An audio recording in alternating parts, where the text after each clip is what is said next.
Okay, welcome. Thank you very much for clicking on. Today we're going to take a look at some sold items. I haven't done a sold video for quite a while, so I thought let's take a look at some sold items. I've got hundreds of pages of sold items, and there was a time I was working my way through them and I just got distracted. The purpose of showing you the sold videos is it's okay when we do haul videos, myself and other resellers and things like that. Shows you what we buy in. But when I share a sold video, these are things that have sold.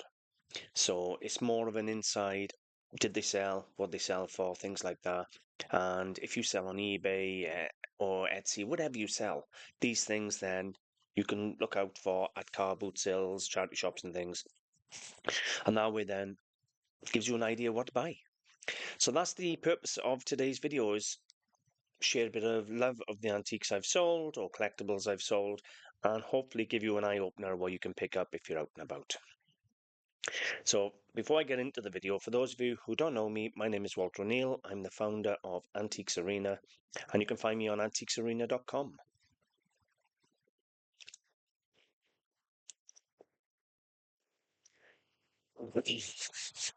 So shall we get started? One of the first things in today's video is a collectible 1930s souvenir brass toasting fork. Now, what I like about this one was it had this extending mechanism in the center here, which was quite nice. I like anything different. Obviously, it's got one of the famous galleons on the top. I'm not sure which one it is. Probably HMS Victory or something like that. This is the important part, is the mechanism in the middle. Toasting forks, depending on how decorative they are, what design they are, how unique they are, can pull some serious money. It's an area that a lot of people don't really understand. And I got to be honest with you, a lot of people leave them behind. Now, this I sold a couple of years ago. That's how far behind I am on the sold videos. However, you can see it's really unusual. It's got the extendable center section in the center, but it also rotates left and right, as you can see there in the image. Registration number of 765,958 dates this to the mid to late 1930s. So it's a 1930s brass souvenir toasting fork. What did I sell it for? I sold it for £35. And to be honest with you, if I had that today, I'd probably be asking closer to 45 or 50. It is a nice item, but to give you an idea, I've come across here to eBay, and all I've done is type in toasting forks, if you can see there, and I've gone only to sold prices because I don't want to show you what's up for sale, but I wanted to give you an idea of what some prices are fetching. Now, some people are selling them. You can see the prices: 280, 230, 200 there. That's a nice, unusual one. Nice little. Is that retractable? It's a nice wooden handle on that one. Some of them are carving forks or not toasting forks, misdescribed. But look at this one. Look how beautiful that is. That looks like it's cast iron, probably, yep, wrought iron. So somebody's made that probably at an estate or something like that. So an estate, rich, wealthy estates used to have their own blacksmiths and things, and they probably made that up themselves. And it's really, really nice decorative piece. £141 for that one. This one here, I wouldn't call that a toasting fork. I'd call that more a carving fork for holding meat, but it could be wrong. But you can see the sorts of money some of them are pulling. Now, when you come down to bog standard, and I mean bog standard toasting forks, there's a group of 5 there. Excuse me. There's a group of 5 there for 90. Sorry. There's a group there sold for £90, granted in America, but we sell worldwide. When you sell on eBay or whenever you sell, if you're worldwide, you'll get these prices. So again, pace bog standards, but they're £30. Even when you come down to these, like £17, £18 each. Put groups together, £50. Now, I've actually put a few groups together like this myself and sold them. And literally, you'll pick these up for 50p in a pound at car boot sales. So they sell. Anyway, moving on. A phrenology head. This one by Ellen Fowler. It's not an old one. And I still achieved £40 for it. So it's not an old phrenology head. Basically, I've seen them for feet, for hands, for everything, and it basically just outlines all the nerve areas and things like that, and the different elements. This one's showing you the different parts of the brain. They're very, very decorative. What can I say? They're just a decorative thing, and I achieved £40 for it. I don't think I had that long, to be honest. So I think I only had this about a month, if that, and it sold really, really quick. But as I've said, you can get feet, you can get hands, you can get anything. Um, really, really interesting things, and people just like them in their office, so especially anybody in the medical profession. They like them just on display in the office, looking good. Now, pen trays again, a little area. A lot of people just see a little brass tray and they don't realise what they're for. A lot of them, depend on the shape, obviously, were pen trays. Now, this one was a particularly nice one. Art Nouveau, I believe. Yeah, Art Nouveau. Art Nouveau pen tray. Art Nouveau is basically organic, flowing lines, natural, maybe flowers, things like that. There you go. You can see all the organic flowing flowers there. A nice thing. It's period. It's early 20th century, and it was a nice brass pen tray. Now, I pick up pen trays all the time. People leave them there in a box for £1, 50p, and honestly, you'll get 20, £30, no problem at all. Well, I sold this one for 25. It helps having the Art Nouveau attribution, but they really do sell pen trays. I've had some really good ornate ones. I've had some Champlive ones, Clisson ones, and you can get a couple of £100 for a good Champlive or Clisson pen tray if it's really good and it got age. A nice sterling silver necklace with a cherry amber pendant. So a bit of amber here, probably a bit of Baltic amber. Nice Belcher chain, nice bit of silver. Now I pick this stuff up all the time, and I mean all the time. I can go out tomorrow and I can come back with this type of item for 15 and £20, and that's buying it off trade. I'm not even talking about buying it off public. I can buy a necklace like this for £15, £20, no problem at all day long, and keep my site supplied. I achieved 65. There's a big difference between selling at a car boot, selling the market, to selling online. When you're selling online, you have a worldwide audience. I'll happily pay £20 for a necklace like that to sell it for £50, £60, no problem at all. They're buying quality. It's a nice item. Now, here we have a 1950s Hewwood miner's hat. I think it's like a cardboard type, unless I'm mistaken. Now, if the lady who gifted me one of these is watching, this isn't the one you gifted me. That is still in my office with Walter wrote on there. So thank you for that. I don't sell the gifts I receive, so thank you.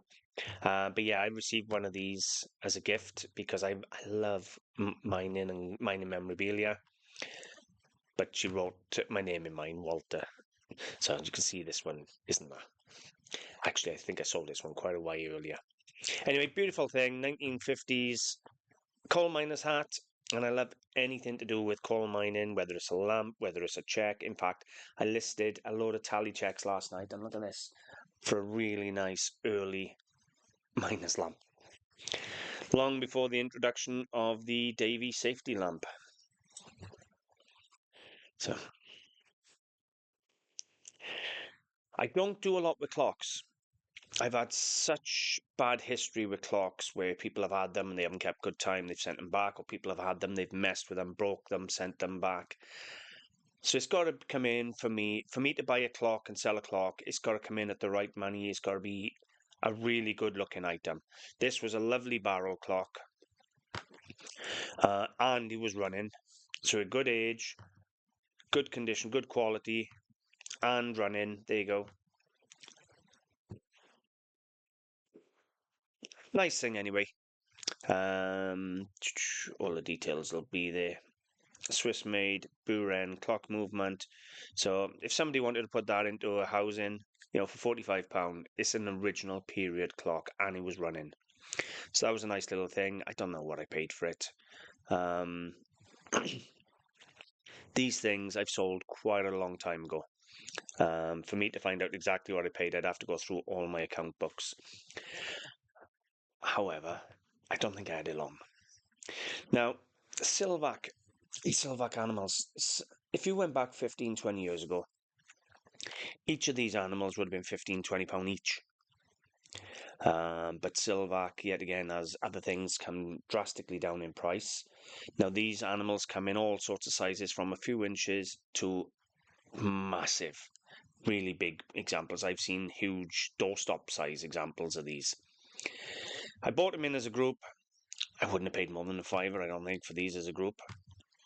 I love animals. People love animals. I always buy animals. If you looked on my website now, AntiquesArena.com, I can tell you now you would find tons of basic porcelain animals, or China animals, Royal Dutch animals, you name it. There is so many animals on there, horses, dogs, cats. I just love buying animals because I can sell them all the time. I love animals. I have a connection with animals, and other people do too. And a lot of the time they'll buy it, maybe possibly because you're similar, it reminds them of a pet, or because they just love horses or something like that. So, stamped Sylvac down the bottom there. There you go. Nice little group. What did I achieve? I achieved £45. So it's basically a tenner each, or just over a tenner each, £11 each. So it's not bad. They've come down by about half for what they used to be, if not more, but still a nice collectible group. Now this is a lovely thing. Shame it wasn't older. This is a mid to second half of the 20th century. It's Chinese porcelain and it's blanc de Chine, and it is a vase, but you wouldn't use it as a vase for flowers because it's pierced or reticulated. I'm not sure, is it reticulated? Not sure the word you'd use anyway. All this cut work here, you certainly couldn't hold water. It's a decorative piece. You got all the figures running around the sides there. It's just a nice thing. Nice Chinese bit of blanc de Chine. As I said, it's not that old. It's second half of the 20th century, but it was a nice thing. And I achieved £75 for that. I buy anything Oriental, but I will sell it as is. If it's, what I mean by that is, if it's 20th century, I'll put 20th century. If it's 18th century, I'll put 18th century. I won't try and make it out to be something it's not. That was decorative enough and beautiful enough on its own to achieve that money. This, on the other hand, is a piece of 18th century Chinese. This is export porcelain, hand-painted in blue and white, Qianlong period. And we have the peacocks, some nice rocks and floral decoration on this, a nice platter. If you turn them over, you can see the unglazed base there. All this typical classic colour you get on the 18th century export ware. Just a nice thing. I loved how they done the rocks. I've done loads of videos on how to identify Chinese porcelain. I don't claim to be an expert on it at all, but as I learn things, I try and share what I learn. And to be honest, when I make a video about something I've learned, it also helps me remember. Being dyslexic, I find it difficult to retain knowledge I've read.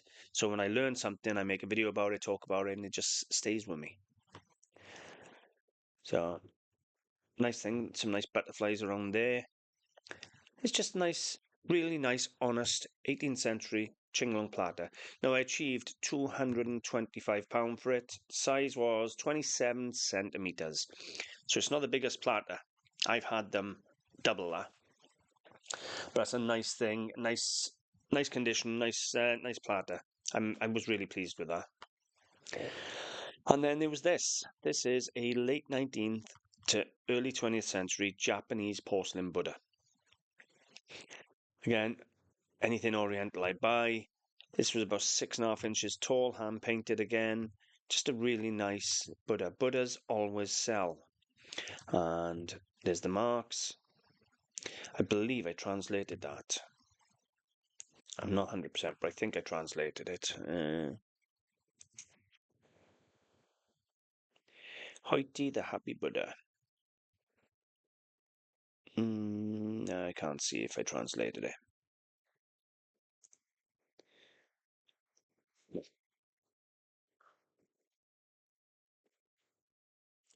So it's 10 items I've sold. Sold them a little while ago, but makes no odds because once they sold, you know they sell. I am going to start doing more what have I sold videos just to share the items I have actually sold with you. I've had quite a few requests now of people saying, can you share some of the sales? We want to see what you sell. Somebody asked recently how many products I got in my shop on the internet. On AntiquesArena.com, I got about 8,000 products. About 5,500 still up for sale currently. The rest have already sold. I don't remove them. They're no longer visible in the shop, but they don't get removed off the website because they're there then for SEO. They bring people in for years to come. And that's how I'm generating 250,000 events every month on my website. Now, if you're new to my YouTube channel, please consider subscribing. And the channel's all about antiques education, antiques sharing the love of antiques, anything to do with antiques. Sometimes I'll have a little moan or rant about an auction house or something like that, but yeah, it is what it is. I got a platform, I use it to vent and talk and share, and I share experiences, good and bad, to try and save you having to go through the bad as well. I do have a membership site. It's only £1 a week if you're interested in that. And on there, all my educational videos, how to learn ivory, how to learn silver, how to learn gold, you name it. All my educational videos are on the membership side. If you want to learn how to do this, though, I have actually published 2 books. Everything I know about reselling and buying gold and silver on a budget. They're both available on my website, AntiquesArena.com. Hope you've enjoyed the video. If you have, please consider subscribing, and if you love antiques, pop over to the website and just have a look. I'll see you at the next one. Bye for now.